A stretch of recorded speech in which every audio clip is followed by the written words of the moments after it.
राम राम हुए कैसे?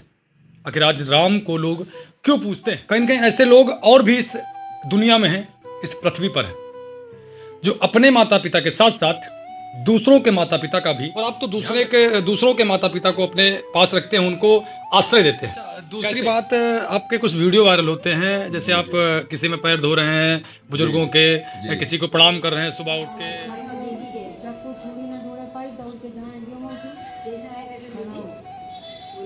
इसकी प्रेरणा मिली ऋषि पौंड्रिक से, इसकी प्रेरणा मिली श्रवण कुमार से, और संपूर्ण कहा जाए तो संपूर्ण प्रेरणा ये सनातन की प्रेरणा है।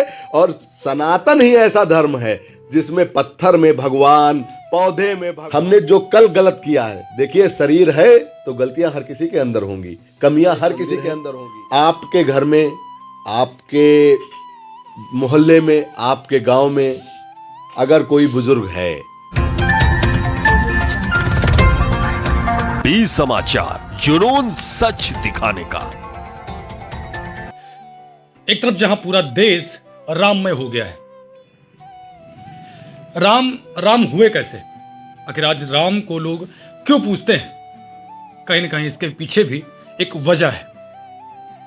राम का अपने माता पिता के लिए आदर और सम्मान, एक बात पर पिता की 14 वर्षों का वनवास, यह राम को राम बनाता है। कहीं ना कहीं ऐसे लोग और भी इस दुनिया में हैं, इस पृथ्वी पर हैं, जो अपने माता पिता के साथ साथ दूसरों के माता पिता का भी ध्यान रखते हैं, ख्याल रखते हैं। एक ऐसे शख्स हमारे साथ आज हैं जिनसे मैं आप सबको रूबरू करवाऊंगा। बाराबंकी जनपद में पड़ता है हैदरगढ़। हैदरगढ़ में एक स्थान है माता पिता धाम के नाम से, जिसका संचालन करते हैं पंकज मिश्रा जी। आज हम उनसे बात करेंगे। स्वागत है। बहुत बहुत धन्यवाद भाई। सबसे बड़ी बात, आप चलाते हैं माता पिता धाम जी, जिन्होंने अपने पिता के कहने मात्र से 14 वर्षों का वनवास अपनाया था जी। और आप तो दूसरों के माता पिता को अपने पास रखते हैं, उनको आश्रय देते हैं। कैसे? असल बात, माता पिता किसी के भी हों, और वो बुजुर्ग, जब माता पिता बुजुर्ग हो जाते हैं तो उनके प्रति हमारा कर्तव्य और बढ़ जाता है। और ये प्रेरणा हम लोगों को, हमारे जो आदर्श थे, हमारे जो, जिनको हम भगवान कहते हैं, रामचरितमानस से भी हमको प्रेरणा मिली। और प्रभु श्री राम, मर्यादा पुरुषोत्तम भगवान श्री राम तब बने जब वो नंगे पांव जंगल जंगल अपने पिता की बात मानने के लिए, अपने पिता द्वारा दिए गए वचन को मानने के लिए, और अयोध्या से सारी सुख सुविधाओं का त्याग करके अयोध्या से निकले और वापस जो है अपनी मर्यादाओं को निभाते हुए वापस अयोध्या पहुंचे। तब वो भगवान का दर्जा उनको प्राप्त हुआ और मर्यादा पुरुषोत्तम श्री राम वो कहे गए। उनसे प्रेरणा लेके, प्रभु श्री राम से प्रेरणा लेके, गणेश भगवान से प्रेरणा लेके, माता पिता के चक्कर काट के, माता पिता की परिक्रमा करके प्रथम देव भगवान गणेश बन गए। आज इतिहास में श्रवण कुमार जीवित है तो माता पिता के सेवा की वजह से जीवित हैं। और इस धरती पर अगर स्वयं नारायण भी आए हैं तो माता पिता के माध्यम से ही आए हैं, और कोई दूसरा रास्ता नहीं है इस धरती पर आने का। माता पिता ही के द्वारा इस धरती पर आते हैं। और सबसे बड़ी बात यह है कि माता पिता की वजह से हम लोग धरती पर आते हैं, और एक दिन माता पिता हम सभी बनते भी हैं। लेकिन कहीं ना कहीं आज के समय में लोग अपने माता पिता को उतना सम्मान नहीं दे पाते, उनकी बातें नहीं मानते। आप तो दूसरों के जो पेरेंट्स हैं उनको अपने यहाँ रखते हैं, उनके लिए कैसी व्यवस्था करते हैं, और कब से चल रहा है ये? देखिए, समाज में संस्कार की कमी हो रही है और पश्चिमी सभ्यता हावी हुई है। वास्तव में सत्य यही है, सत्य ये है कि सनातन ही सत्य है, बाकी सब व्यर्थ है। और सनातन सभ्यता जो है यही मूल है। तो हुआ क्या, तमाम जो आताताई आक्रांता टाइप के अंग्रेज लोग थे, मुगल लोग थे, वो यहाँ से अंग्रेज लोग हमारी सभ्यता को ले गए और पश्चिमी सभ्यता को यहाँ छोड़ा, तो हम अपने मूल से भटक गए। वास्तविकता यह है कि बच्चा अपने अधिकार पर, माता पिता द्वारा कमाए गए धन पर अपना अधिकार तो समझता है, लेकिन माता पिता के प्रति हमारा क्या कर्तव्य है ये उसको स्मरण नहीं रहता है कि हमारा माता पिता के प्रति कर्तव्य क्या है। दूसरी बात जो आपने कही कि जिस तरीके से बच्चे हमारा भविष्य हैं, कहते हैं पढ़ेगा इंडिया तो बढ़ेगा इंडिया, बच्चे हमारा भविष्य हैं। अगर बच्चे हमारा भविष्य हैं तो मैं गर्व से कहता हूं कि बुजुर्ग हमारी धरोहर है, और धरोहर को संरक्षित रखना, सुरक्षित रखना, धरोहर को सेवा देना और भविष्य को संस्कार देना, ये दोनों जरूरी है। विश्व गुरु भारत बनने के लिए, सनातन युक्त भारत बनने के लिए बच्चों को संस्कार और बुजुर्गों को संरक्षण, इसकी दोनों की जरूरत है। और ये जब दोनों होंगे तभी वास्तव में राम और कृष्ण का भारत बन पाएगा। अच्छा, दूसरी बात, आपके कुछ वीडियो वायरल होते हैं, जैसे आप किसी में पैर धो रहे हैं बुजुर्गों के, या किसी को प्रणाम कर रहे हैं सुबह उठ के, तो ये सब वीडियो, देखिए, वीडियो का मतलब केवल जन जागरूकता फैलाना है, क्योंकि जिस तरीके से, ठीक है, हमारे टीवी चैनलों पर एक 5 पैसे की ड्यू पी के बुर्ज खलीफा से मोटरसाइकिल हीरो कुदा देता है, ठीक है, अनैतिकता का प्रचार हो रहा है। तो नैतिकता का भी प्रचार होना चाहिए। अगर हम आप अच्छे कार्य करें तो वीडियो के माध्यम से, सोशल साइटों के माध्यम से, आप लोगों के माध्यम से उसका प्रचार प्रसार हम लोग करते हैं, करना चाहिए। और उस प्रचार प्रसार को जब उसको हमको किसी बुजुर्ग की सेवा करते हुए, किसी बुजुर्ग के पैर धुलते हुए, किसी बुजुर्ग को भोजन कराते हुए, किसी बुजुर्ग को गलत लगा, बहुत गर्व की बात होती है। जी जी, अगर लगाते हुए अगर लोग देखते हैं तो उनके मन में भी ये भाव आता है कि यार ये शख्स जब अपने माता पिता को छोड़ के समाज के अन्य बुजुर्गों को प्यार दे रहा है, तो हमारा ये कर्तव्य है कि हम अपने माता पिता की सेवा जरूर करें। और ये जन जागरूकता हर किसी को, जानता सब कोई है, केवल उसको अमल रूप में अपने अंदर उतारने की जरूरत है मेरे भाई। और आपके माध्यम से मैं सभी से यही कहना चाहूंगा कि जिस तरीके से बचपन में आपको माता पिता की आवश्यकता होती है, आपको भूख लगी है, दूध माता पिता पिलाएंगे, आपको ठंडक लग रही, कपड़े माता पिता पहनाएंगे, आपको जीवन के 2-4 साल, 5 साल तो अत्यंत माता पिता की आवश्यक होती है। उसी तरह बुढ़ापे में 10-5 साल आपको बुढ़ापा मिलता है कर्ज उतारने के लिए, माता पिता का कर्ज उतारने के लिए, ऋण उतारने के लिए। उस ऋण को उतारिए, अपने जीवन को धन्य बनाइए। न कहीं मंदिर जाने की जरूरत है, न कहीं मस्जिद जाने की जरूरत है, न कहीं गुरुद्वारे जाने की जरूरत है। आप अगर अपने माता पिता की सेवा कर लेते हैं तो आप संपूर्ण तरह से ईश्वर को आपने खुश कर लिया, अपने गॉड को, अपने भगवान को आपने खुश कर लिया। और मालिक आपके जीवन में कभी कोई कमी नहीं आने देगा, निरंतर खुशियों से आपका जीवन भरा रहेगा। माता पिता धाम कब शुरू हुआ था, कितना समय इसको हो गया? देखिए, माता पिता धाम की प्रेरणा तो लमसम 3 वर्ष पहले हमारे दिमाग में आई। एक वहां पे जो संत श्री रहते थे, संत शिरोमणि हंस सुमन दास जी महाराज, उनका जब उन्होंने जब शरीर छोड़ा, उसके बाद ये विचार मन में आया कि वास्तव में माता पिता ही ईश्वर हैं। और हर जगह थोड़ी थोड़ी दूर पे 100-100, 200 मीटर पे, 500 मीटर पे मंदिर, मस्जिद, गुरुद्वारा ये मिल जाता है हमको देखने के लिए। लेकिन वास्तविक जो भगवान हैं, जिनकी वजह से हम इस धरती पर आते हैं, इस धरती के सुखों को भोगते हैं, इस धरती को समझ पाते हैं, देखते हैं आंखों से, जन्नत स्वरूप जो ये पृथ्वी है, स्वर्ग स्वरूप ये पृथ्वी है, वो वास्तविक ईश्वर माता पिता ही है। और माता पिता का मंदिर कहीं नहीं है। तो इसकी प्रेरणा मिली रामायण से, क्योंकि राम ने अपने माता पिता के वचनों को निभाने के लिए समस्त सुखों का त्याग किया। इसकी प्रेरणा मिली शिव पुराण से, क्योंकि भगवान गणेश परिक्रमा करने का जब नंबर आया तो उन्होंने माता पिता की परिक्रमा कर दी और कहा कि संपूर्ण धरती की परिक्रमा हो गई और प्रथम देव कहलाए। इसकी प्रेरणा मिली ऋषि पौंड्रिक से, इसकी प्रेरणा मिली श्रवण कुमार से, और संपूर्ण कहा जाए तो संपूर्ण प्रेरणा ये सनातन की प्रेरणा है। और सनातन ही ऐसा धर्म है जिसमें पत्थर में भगवान, पौधे में भगवान, कण कण में भगवान। जब हम कण कण में ईश्वर देखते हैं तो आपके अंदर भगवान क्यों नहीं है? आपके अंदर भी तो ईश्वर बैठा है। अगर हम आपको नमन करते हैं तो आपका इस शरीर में बैठा ईश्वर उस शरीर में बैठे ईश्वर को नमन कर रहा है। ये भाव सब व्यक्ति के अंदर जिस दिन आ जाएगा। मिश्रा जी, क्या हिंदू राष्ट्र बन पाएगा भारत? देखिए, सत्य एक दिन उबाल मारता ही है। जो सत्य होता है, सत्य को प्रमाण की आवश्यकता नहीं होती क्योंकि है। कहीं ना कहीं बागेश्वर धाम सरकार जो है उनका रोज एक बयान आता है कि हिंदू राष्ट्र घोषित होने वाला है, हिंदू राष्ट्र घोषित होने वाला है। तो क्या हिंदू राष्ट्र बन पाएगा भारत? सत्य अपने आप में स्वयं प्रमाण है और सनातन से ही संपूर्ण सृष्टि है। हिंदू राष्ट्र तो बिल्कुल बनना तय है। हिंदू ही तो मूल है, ये तो सब शाखाएं हैं, ये संपूर्ण शाखाएं हैं।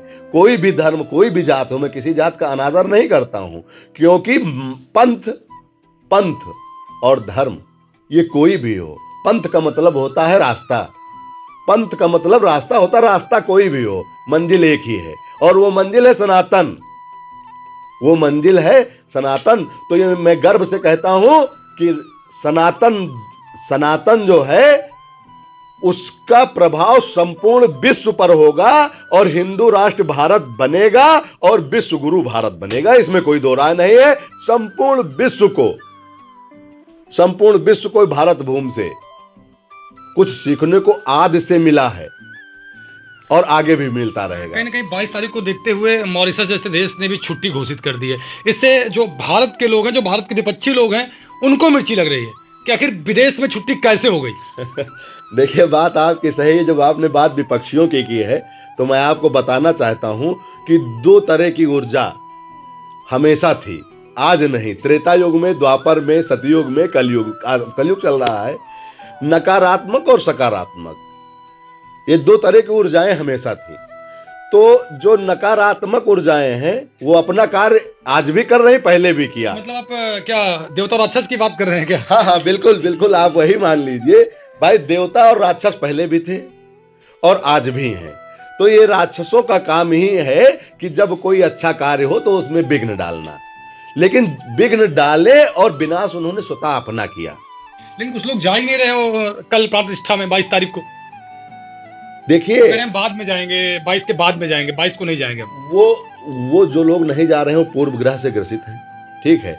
हमेशा राजनीति हो या सामाजिकता हो या कोई कार्य हो, सकारात्मक दिशा में होना चाहिए। कोई भी दल हो, अगर कोई व्यक्ति अच्छा कार्य कर रहा है या कोई दल अच्छा कार्य कर रहा है या कोई पार्टी अच्छा कार्य कर रही है तो दूसरे को आगे बढ़ के उसका समर्थन करना चाहिए, ना कि विरोध करना चाहिए। कहीं ना कहीं एक बात भी निकल के आई है कि हम राम मंदिर बनवा रहे हैं, आपकी सरकार है, मथुरा मंदिर बनवा दीजिए। देखिए, वो इच्छा शक्ति और किसी के पास नहीं है। जो इस इच्छा शक्ति देश के यशस्वी प्रधानमंत्री माननीय नरेंद्र मोदी जी के पास, देश के मुख्यमंत्री माननीय योगी आदित्यनाथ जी के पास है, वो इच्छा शक्ति और किसी के पास नहीं है। और मैं आपको एक बात और बताना चाहता हूं कि मैं किसी भी दल का कार्यकर्ता नहीं हूं। आप एक सनातनी हिंदू हैं। मैं एक सनातनी हिंदू हूं, मैं किसी दल का कार्यकर्ता नहीं हूं, लेकिन सत्य बात मैं कहने का अधिकारी हूं। मैं जो है स्वतंत्र भारत का और जो है राम युग के भारत का स्वतंत्र नागरिक हूं। मैं अपनी बात पूरी तरह से कह सकता हूं। एक बात और मैं आपके चैनल के माध्यम से कहना चाहता हूं कि केवल और केवल राम मंदिर बनवाने से राम राज नहीं आएगा। देश के हर नागरिक को अपने मन में एक संकल्प लेना पड़ेगा। वो संकल्प है निष्ठा का संकल्प, मर्यादाओं का संकल्प। छोटी छोटी बातों को हमको ध्यान में रखना पड़ेगा। हमने जो कल गलत किया है, देखिए, शरीर है तो गलतियां हर किसी के अंदर होंगी, कमियां हर किसी के अंदर होंगी। हमारा समाज भ्रष्टाचार से दूर होना है, हमारा समाज जातिवाद के जहर से हमको दूर होना है, हमको एक सूत्र में बंधना है। जो जैसे जिस समरसता की बात आज करते हैं, जिस भाईचारा की आज बात करते हैं, इस भाईचारा को त्रेता में भगवान श्री राम पैदा करके गए, सबरी के झूठे बैर खा के, केवट को गले लगा के। तो आज भी देखिए, कहीं भी आप जाइए, मंचों से केवल जो नेता लोग हैं, ये वोट बैंक की राजनीति के चक्कर में जातियों में बांटने का काम कर रहे हैं, ठीक है, जो पूर्णतया से गलत है। जातियों में बांटने की जरूरत नहीं है, भाईचारे में जोड़ने की जरूरत है। दूसरी बात आपके चैनल से मैं एक और कहना चाहता हूं कि राम राज्य में देश की जो सबसे छोटी इकाई थी, उस इकाई से देश की सबसे बड़ी इकाई, प्रभु श्री राम जब राजा थे, सीधा संवाद कर लेते थे, सीधा बात कर लेते थे। जब उनके चरित्र पर, जब राम जी पर किसी आम नागरिक ने आवाज उठाई तो उसको बुला के उसकी बात को समझा। तो ऐसे दो चार उदाहरण मैं देश के यशस्वी प्रधानमंत्री से भी मैं अपेक्षा रखता हूं कि देश के सबसे छोटी इकाई से, सबसे साधारण व्यक्ति से अपने मन की बात वो बताएं। बहुत अच्छी अच्छी बातें बताते हैं जिससे देश जागरूक होता है, लोगों को प्रेरणा मिलती है, लोगों से संवाद भी करते हैं, वो लोगों से संवाद करते हैं, लेकिन उसमें छटे हुए लोग नहीं होने चाहिए।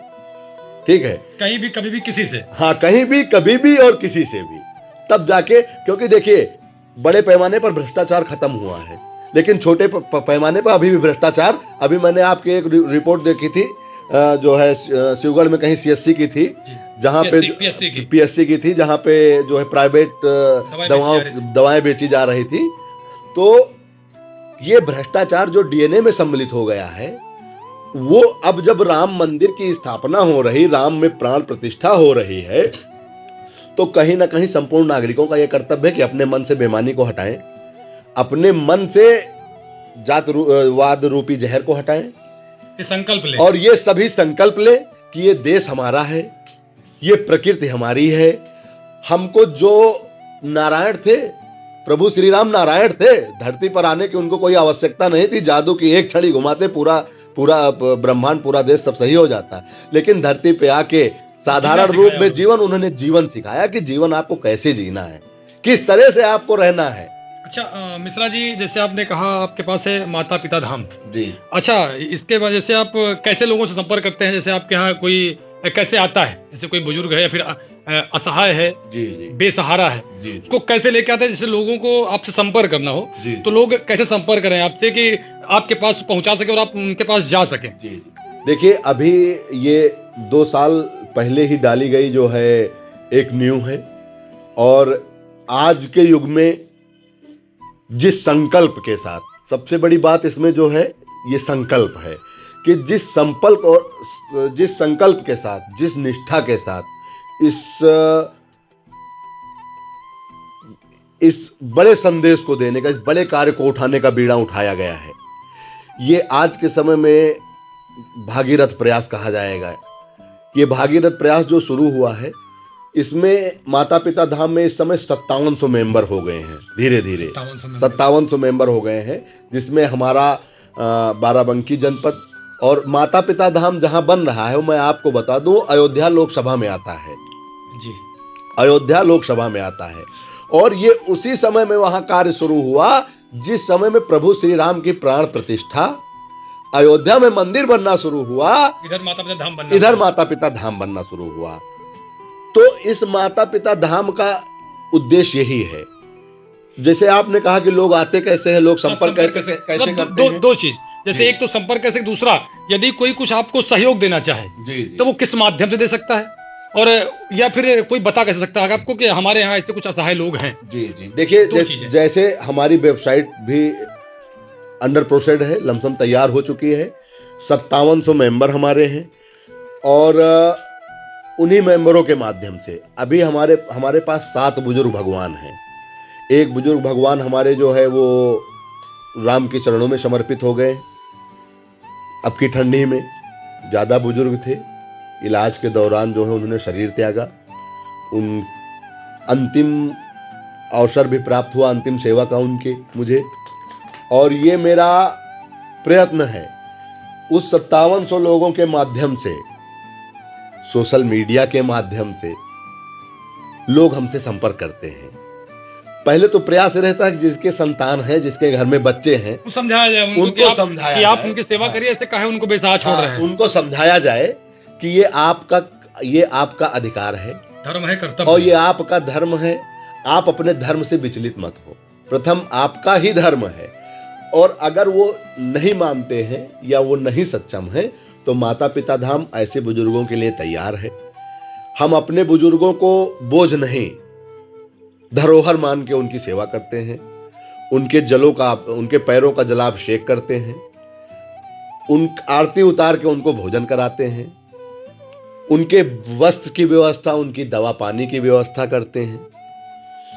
और रही बात सहयोग की, जैसा आपने बताया, तो कुछ हमारे ऐसे मेंबर्स हैं जो मंथली हमको 1000 रुपए, 500 रुपए इस तरह से हर महीना जो है अपनी बचत का 5%, 10% जो भी जैसा देना चाहता है वो अपना।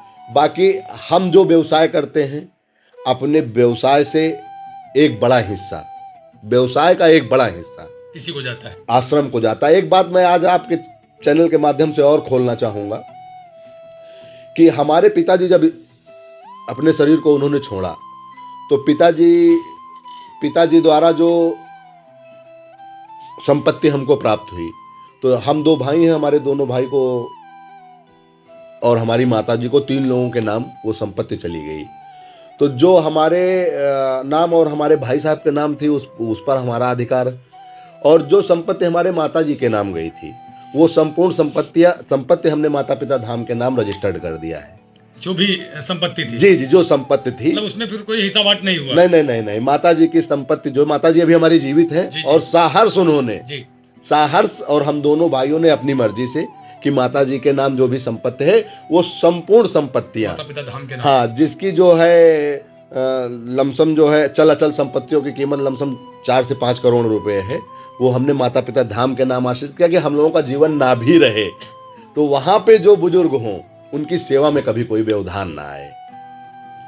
अंत में हमारे चैनल के माध्यम से कुछ कहना चाहेंगे?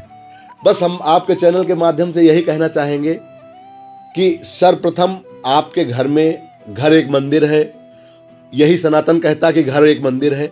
आपके घर में, आपके मोहल्ले में, आपके गांव में अगर कोई बुजुर्ग है तो सर्वप्रथम आप अपने घर के बुजुर्ग की सेवा करिए। उसके बाद गांव और मोहल्ले का कोई बुजुर्ग है वो भूखा न रहे, बगैर दवा के न रहे, बगैर वस्त्र के न रहे।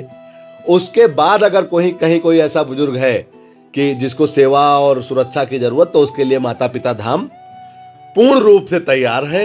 हमारा मोबाइल नंबर 9473 839473, आप इस पर भी संपर्क कर सकते हैं। एक बार पुनः बता दीजिए। हमारा मोबाइल नंबर 9473 839473 है, आप इस पर भी संपर्क कर सकते हैं। मार्च से आश्रम की वेबसाइट भी तैयार हो जाएगी, आप उस पर भी संपर्क कर सकते हैं। एक साधारण सी औपचारिकता पूरी करके, फॉर्म रिफिल करके आप माता पिता धाम में रह सकते हैं, वहां की सेवाओं का लाभ ले सकते हैं। और संपूर्ण आपके जो व्यूअर्स हैं उनसे मैं ये आग्रह करना चाहता हूं, ये निवेदन करना चाहता हूं कि भैया हमको सबको परिवर्तन लाने की जरूरत है। आज जो गलती हमसे हुई कल उसको दोहराना नहीं है, पुनरावृत्ति नहीं करनी है। और अयोध्या में प्रभु श्री राम मूर्ति में प्रभु श्री राम प्राणों के माध्यम से आने जा रहे हैं, विश्व में परिवर्तन होने जा रहा है। और आप आज 60% यूथ भारत में है, 60% सबसे जवान, पूरे विश्व में सबसे जवान देश हमारा भारत है। हम भारत ही नहीं संपूर्ण विश्व की कुरीत को बदलने का कार्य करेंगे और भारत हमारा पूरे विश्व का मार्गदर्शन करेगा। विश्व गुरु भारत बनेगा और हिंदू राष्ट्र भारत बनेगा। आइए, ये परिवर्तन की बेला है। हम सभी इसमें अपने सत्कर्मों के माध्यम से, अपने संकल्प के माध्यम से एक अपनी भी आहुति डालने का काम करें। इसी बात के साथ आपके चैनल को धन्यवाद कहते हुए मैं अपनी बात को देता हूं विराम। जय श्री राम, जय जय श्री राम। माता पिता ही हमारे साकार रूपी ईश्वर हैं और माता पिता की ही निरंतर जय होनी चाहिए। माता पिता की जय हो। बहुत बहुत धन्यवाद अवस्थी जी आपका। जय श्री राम मिश्रा जी। सबसे बड़ी बात तो जो आपने समझी होगी पूरी वीडियो में, इस पूरे वीडियो का सार था, जो मुख्य उद्देश्य था, अपने माता पिता के साथ साथ यदि आपके आसपास में कोई बुजुर्ग, कोई चाहे वह पुरुष हो या स्त्री हो, सबकी सेवा जरूर करिए। दूसरी बात, यदि आप सहयोग नहीं कर सकते तो वीडियो ज़्यादा शेयर करिए, लोगों तक पहुंचाइए। शायद उस वीडियो को देखने के बाद लोगों को प्रेरणा मिल सके कि कैसे सेवा की जाती है और कैसे अपने कर्तव्यों का पालन किया जाता है। वास्तव में अगर माने तो पंकज मिश्रा आज के समय में किसी भरत से कम नहीं, किसी राम से कम नहीं है। दूसरे अवतार हैं, दूसरों के माता पिता का ख्याल रखते हैं, उनका ध्यान रखते हैं, उनके लिए अपना संपूर्ण जीवन समर्पण कर रखा है। यदि आप इनका सहयोग करना चाहते हैं तो बढ़ चढ़ के इनके सहयोग में हिस्सा दीजिए, अपनी हिस्सेदारी निभाइए। यदि आप खुद नहीं कर सकते हैं, जब कोई कर रहा है तो उससे कंधा से कंधा मिलाकर चलिए। फिलहाल हम दिखाते रहेंगे आपको ऐसी वीडियो, ऐसी ही नई नई जानकारियां। आप बने मसात ऐसे ही। जय हिंद।